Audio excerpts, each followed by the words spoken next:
Sobrang sarap nito. Gochujang here.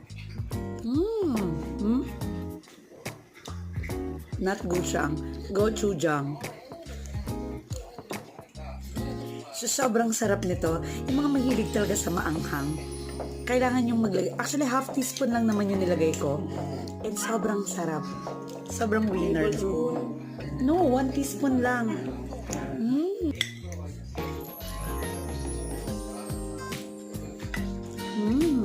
Pakita ko yung loob.